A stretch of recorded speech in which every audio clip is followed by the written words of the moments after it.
Halo, selamat datang kembali di AREKG Channel. Kita lebih sering diajarkan tentang kesehatan daripada kesembuhan. Nah, mari kita bedah secara detail perbedaannya dan mengapa hal ini penting.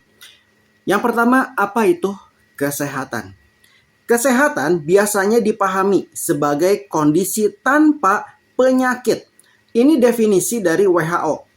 Kesehatan adalah keadaan sejahtera fisik, mental, dan sosial yang lengkap. Bukan hanya ketiadaan penyakit atau kelemahan. Namun dalam praktiknya, kesehatan sering disederhanakan jadi pola makan seimbang, olahraga rutin, tidur cukup, lalu cek lab rutin, tidak merokok, atau minum alkohol.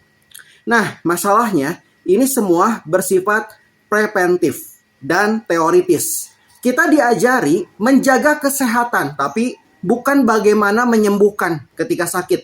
Dan ini membawa kita ke poin selanjutnya. Apa itu kesembuhan? Kesembuhan bukan hanya hilangnya gejala, tapi pemulihan total fungsi tubuh, pikiran, dan jiwa. Lalu perubahan gaya hidup, emosi, dan pola pikir yang menyembuhkan.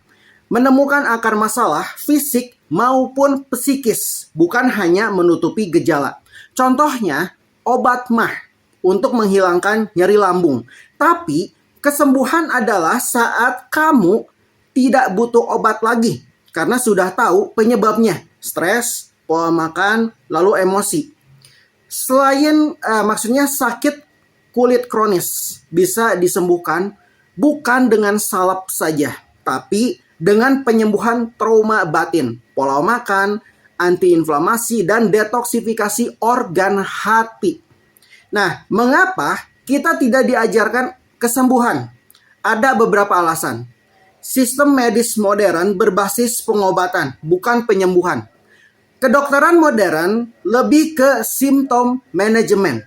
Banyak intervensi bersifat instan, obat, operasi, suplemen, lalu terapi.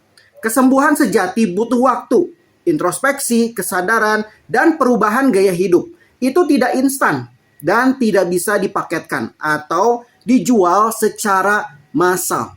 Nah, ekonomi kesehatan berjalan dengan menjaga orang tetap cukup sakit. Industri obat dan rumah sakit adalah bisnis triliunan rupiah. Jika orang benar-benar sembuh, mereka tidak akan kembali untuk beli obat atau periksa lab. Ini bukan teori konspirasi. Ini logika pasar. Penyakit kronis seperti diabetes, hipertensi, atau autoimun sangat menguntungkan jika pasien hanya dikontrol, bukan disembuhkan. Pendidikan kesehatan formal bersifat teknis. Sekolah dan kampus kesehatan banyak mengajarkan hal-hal teknis. Lalu biokimia, anatomi, farmakologi, dan lain-lain. Jarang diajarkan healing holistik yang mencakup psikis, spiritual, gaya hidup, dan lingkungan. Kesembuhan itu multidimensi. Kesembuhan sejati mencakup untuk fisik, membersihkan tubuh dari racun, memperbaiki sel, memperkuat sistem imun, dan untuk emosional, menyembuhkan luka, batin, trauma masa lalu, konflik yang terpendam. Mental, mengubah pola pikir negatif, menumbuhkan kesadaran. Spiritual, membangun hubungan yang sehat dengan diri sendiri, orang lain, dan Tuhan. Sosial, lingkungan yang mendukung, bebas dari stres sosial atau tekanan relasi. Nah, jadi bagaimana belajar tentang kesembuhan?